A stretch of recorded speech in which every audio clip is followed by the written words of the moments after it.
মুখ্যমন্ত্রী যে কথাটা বলেছেন, প্রথমত বুঝতে হবে যে মুখ্যমন্ত্রী মমতা বন্দ্যোপাধ্যায় ইনি সংবিধানের 256 নম্বর ধারায় বলছেন কেন্দ্রের আইন রাজ্য সরকার মানতে বাধ্য।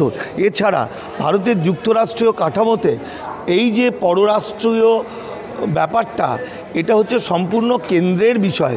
সেই কারণে মুখ্যমন্ত্রী মমতা বন্দ্যোপাধ্যায় আবেগতাড়িত হয়ে মানবতার কারণে উনি এমন কিছু বলে ফেলেননি, এটা তিনি কিন্তু আইনটাকেই সমর্থন, আইনের দিকেই গেছেন।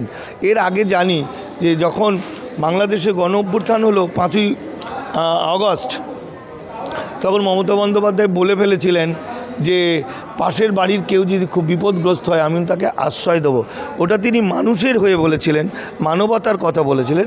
এটা নিয়ে প্রোটোকলে অনেক কিছু হয়তো বাধা ছিল, কিন্তু আজকে উনি অনেকটা শক্তপোক্ত হয়ে তিনি আইনি কথা বলেছেন যে সত্যি এটা কেন্দ্রের বিষয়, এটা রাজ্যের বিষয় নয়। মমতা ব্যানার্জি ঠিকই বলেছেন। পাশাপাশি আমিও বলবো যে যদি মমতা ব্যানার্জি, যদি ভারত সরকার এবং বিজেপি যদি সত্যিই মনে করেন যে ওখানে নিধন হচ্ছেন, হিন্দু নিধন হচ্ছেন, তাহলে অন্তত 10টা 20টা উদাহরণ দিন, কাগজে বলে দিন নাম, ঠিকানা, বাড়ির নাম, এই মন্দির। প্রধানমন্ত্রীর তো এটা করার অন্তত ক্ষমতা আছে, সেটা করে দিন। আর তাই যদি হয়ে যায়, জেনোসাইড হয়ে যায়, তাহলে ক্ষমতা থাকলে সৈন্য সামন্ত পাঠিয়ে আপনার সংখ্যালঘু মানুষদের বাঁচান। কারণ আপনারা কোনো দিনই সংখ্যালঘুর পক্ষে নন। নিজ আচরি ধর্ম পরের শেখাও।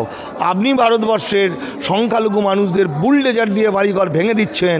গো মাংস খেয়েছে বলে তাদেরকে আপনার লোক পিটিয়ে মেরে দিচ্ছে। আপনারা একটা মসজিদে মন্দির পাচ্ছেন, মসজিদ ভেঙে দিচ্ছেন। জয় শ্রীরাম না বলার জন্য পিটিয়ে নৃশংসভাবে ভারতীয় মানুষদের মারছেন। আপনাদের লজ্জা করে না নরেন্দ্র মোদী, অমিত শাহ? আপনারা কি একদম দুখান কাটা? যদি ক্ষমতা থাকে তাহলে নিজের এখানকার সংখ্যালঘুদের বাঁচান। তাদের ওয়াকফ বিল নিয়ে যে তাদের জমি জায়গা ধ্বংস করতে চাইছেন, ইউসিসি করে তাদের নামাজ, আজান, জাকাত, বিয়ের প্রথা নষ্ট করতে চাইছেন, এগুলো থেকে ফিরে আসুন। মানুষ আপনাদের স্যালুট জানাবে। আর নিজের কাজটা করুন, নিজের দেশের কথা ভাবুন। বাংলাদেশটা বাংলাদেশের উপর ছেড়ে দিন না, ওটা তো একটা আলাদা দেশ। ওদের অভ্যন্তরীণ বিষয় ওরা বুঝে নেবে। ভারতের সাথে বাংলাদেশের যে ব্যবসা বাণিজ্যের সম্পর্ক, সেই ব্যবসা বাণিজ্যের সম্পর্কের বন্ধের ডাক দিচ্ছেন শুভেন্দু অধিকারী।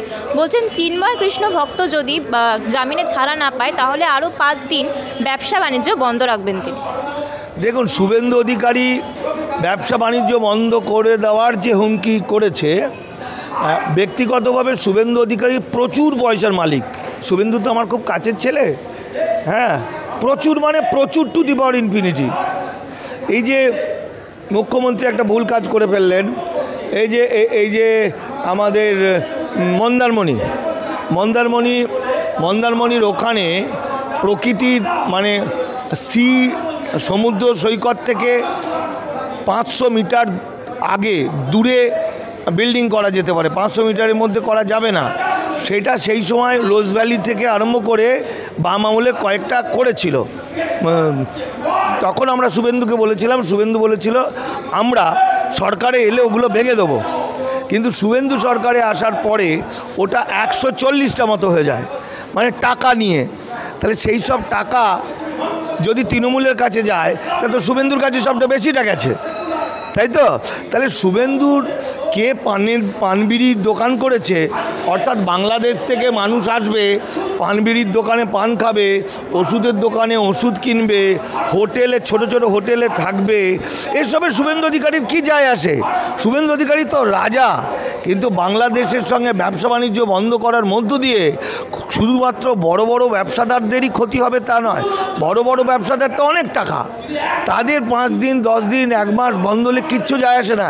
কিন্তু ছোট ছোট মানুষরা যাদের ছোট দোকান চালিয়ে খায়, যাদের ওই ছোট হোটেল চালিয়ে হোটেলে কাজ করে তার উপর জীবনটা নির্ভর করে, এই যে মানুষগুলো, শুভেন্দু অধিকারী বড় বড় ভাষণ দিচ্ছে। আচ্ছা, শুভেন্দু অধিকারী ভারতবর্ষের বা বাংলাতে কেন চিৎকার করছে? তো বাংলাদেশের প্রবলেম, ক্ষমতা থেকে বাংলাদেশে ঢুকে যা। এই যে স্পেনে তো এরকম হয়েছিল, পৃথিবীর বিভিন্ন দেশের বুদ্ধিজীবীরা সায়েন্টিস্টরা চলে গেছিল স্পেন, তাই না? তাহলে এখানে বাংলাদেশে যদি অত নির্যাতন চলে, তাহলে শুভেন্দু অধিকারীর নেতৃত্বে আরএসএসের বাহিনী, এ তো মোহন ভাগবত বলেছে যে আরএসএসের যা বাহিনী আছে সেটা ভারতের সৈনিকদেরকেও হারিয়ে দিতে পারে, তার এত অস্ত্রধারী আছে। তো তার কিছুটা নিয়ে শুভেন্দু অধিকারী লেফট রাইট করে বাংলাদেশে ঢুকে যাক না, ঢুকে গিয়ে দেখি কত বড় কেলোয়াত হয়েছে, কত বড় পোটানি, কত বড় মস্তান, অর্থাৎ ফাঁপা সব মাল, বুঝতে পেরেছো? ওই যে ফাঁপা কলসি খুব জলে ভাসে, তো অনেক রকম ব্যাপার হয়। তো সেরকম বলছি, শুভেন্দু অধিকারীর আর কিছু নেই, ও একটা জোকারিটা করছিল, মানুষের শুনতে ভালো লাগছিল, কিন্তু আজকে যখন মানুষের পেটে হাত দিচ্ছে, বাংলার বর্ডার এলাকায় যে মানুষগুলো করে কমে খাচ্ছে, ওপারের মানুষের ব্যবসাদার এপারের ব্যবসাদারদের যে ব্যবসা চালিয়ে খায়, তাদের পেটে হাত দিলে তারা কি শুভেন্দু অধিকারীকার বাবা দাদা বলবে? সুতরাং শুভেন্দু অধিকারীর এসব নষ্টামি ভষ্টামি যেটা সাধারণ মানুষ মানবে না, আর জোর করে কিলিয়ে তো কাঁঠাল পাকানো যায় না রে ভাই। এখানে যতবার ভোট হবে ততবার ভোটে গোহারা হবে, গোহারা হতে হতে সিপিএমের মতো জিরো হয়ে যাবে। এবার জিরো থেকে কে বেশি জিরো সেটা হয়ে যাবে। তো সেটা ওই একটা করে টোকা মারছে, ইস্যু পাচ্ছে, আর ভাবছে ভোটটা বাড়বে, মুসলমানদের সর্বনাশ করা যাবে। এটা একটা হাস্যকর। আর বাংলাদেশের সঙ্গে ব্যবসা বন্ধ করে দিলে বাংলাদেশের কিচ্ছু যায় আসে না। বাংলাদেশের লোকেরা চিকিৎসা করতে চলে যাবে বাইরে, ব্যবসা করবে অন্য জায়গায়। ওরা এখন পৃথিবীকে দেখেছে। আজকে বাংলাদেশের ছেলেমেয়েরা পৃথিবীর বিভিন্ন প্রান্তে যত বাঙালি চাকরি করছে, বড় বড় পোস্টে চাকরি করছে, লেবার থেকে বড় বেশিটাই বাংলাদেশের মানুষ মশাই। বাংলাদেশের চিন্তাশীল লেখাপড়া জানা ছেলেমেয়েরা, একদম মেয়েগুলো ব্রাইট, চকচকে তকতকে একদম। আমার বাংলার সেখানে 180টা কান্ট্রিতে প্রচার করে দিচ্ছে বাংলায় ঢুকলেই রেপ হয়ে যাবে, 150 গ্রাম বীর্য। আর সেখানে বাচ্চা ছেলে রাষ্ট্রের গুলির মুখে দাঁড়িয়ে বলছে আমাকে গুলি করো, 1500 জন প্রাণ দিয়ে দিল। ফলে বাংলাদেশ যত এগিয়ে যাচ্ছে, ভারত তত পিছিয়ে যাচ্ছে। আর সমস্ত আশপাশের লোকগুলোকে একটা ঝগড়ুটে হয়ে গেছে, একটা ঝগড়ুটে বুড়ি টাইপের। হ্যাঁ, আশপাশে যত দেশ আছে সবার সঙ্গে খালি প্যাঁচাল পিটবে, ঝগড়া করবে, আর রাম রাম রাম রাম রাম রাম, আর হিন্দু হিন্দু হিন্দু হিন্দু, এসবের কোনো মূল্য নেই। আমরা নিজেদেরকে হিন্দু ঘরে জন্ম নিলেও আমরা ওরকম 2 নম্বরই হিন্দু আমরা বিশ্বাস করি না। হিন্দু মুসলমান আমরা বুঝি না, আমরা বুঝি বাঙালিত্ব। এই যে ফালাকাটা, তারপরে শ্যামপুর, তারপরে বেলডাঙ্গা, এই সমস্ত জায়গাটা ক্রিয়েট করা বিজেপি আরএসএসের। অর্থাৎ যতটা মানুষকে ভুল বুঝিয়ে হিন্দু মুসলমানের দিকে নিয়ে যাওয়া যায়। আমরা ফালাকাটার ঘটনা, বেলডাঙ্গার ঘটনা যদি নিখুঁতভাবে দেখি, ভিতরে যদি দেখি, তাহলে দেখব এর পিছনে একটা কনস্পিরেসি আছে। বেলডাঙ্গার ঘটনায় আর একটা তথ্য আমি পেলাম, যে তথ্যটা অবশ্যই মুখ্যমন্ত্রীর নজরে আসা উচিত। সেটা হচ্ছে বন্দি মুক্তি কমিটি একটা ফ্যাক্ট ফাইন্ডিং করেছে, এবং সৌম্য মণ্ডলও একটা ফ্যাক্ট ফাইন্ডিং করেছে। দুটো ফ্যাক্ট ফাইন্ডিং, সাংবাদিক সৌম্য মণ্ডলের কথা বলছি, দুটো ফ্যাক্ট ফাইন্ডিংই এক, কিন্তু বন্দি মুক্তি কমিটির ফ্যাক্ট ফাইন্ডিংটা আরও ভিতরে গভীর। কারণ সেখানে বলছে যে ওই ঘটনা বেলডাঙ্গায় যেখানে ঘটেছিল তার ঠিক পাশে একটা মন্দিরের নিচে কয়েকজন পুলিশ পাহারা দিয়েছিল। সেখানে ওখানকার মেয়েরা বলছে, বাড়ির বউরা বলছে পাহারা দিচ্ছিল। তারপরে যে পুলিশদের কাছে যখন এই বৌমারা যান, মেয়েরা যান, তখন দেখে যে একজন পুলিশ নিচে কতগুলো অস্ত্র এবং রিভলভার বা বন্দুক রেখে ছবি তুলছেন। তো এই যে, এবং ওখানকার একজন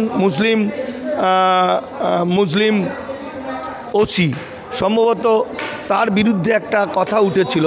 মুখ্যমন্ত্রীকে বলবো যে এই যে ব্যাপারটা, মুখ্যমন্ত্রী কি জানেন না যে আপনার তৃণমূলের পার্টির ভিতরে যেভাবে আরএসএস ঘিরে বসেছে, সেরকম পুলিশ ডিপার্টমেন্টের মধ্যেও প্রচুর আরএসএসের মাল আছে। আরএসএস পুলিশ মুসলমানদের একদম ক্যাপচার করে দিতে চাইছে। ফলে ওই আপনাকে তদন্তের মধ্যে আনতে হবে ওই পুলিশ, যে মুসলমান পুলিশ যার নেতৃত্বে পুলিশ ওসি, তিনি জানেন না, হতে পারেন না, যে পুলিশগুলো ওই অস্ত্র সাজিয়ে একটা গণ্ডগোল করতে চাইছিল। কারণ ওখানে এটা ঠিক মুখ্যমন্ত্রীর থেকে কম পরিচিত নয় কিন্তু শুভেন্দু অধিকারী ওখানে দীর্ঘদিন অবজারভার ছিলেন তৃণমূলের।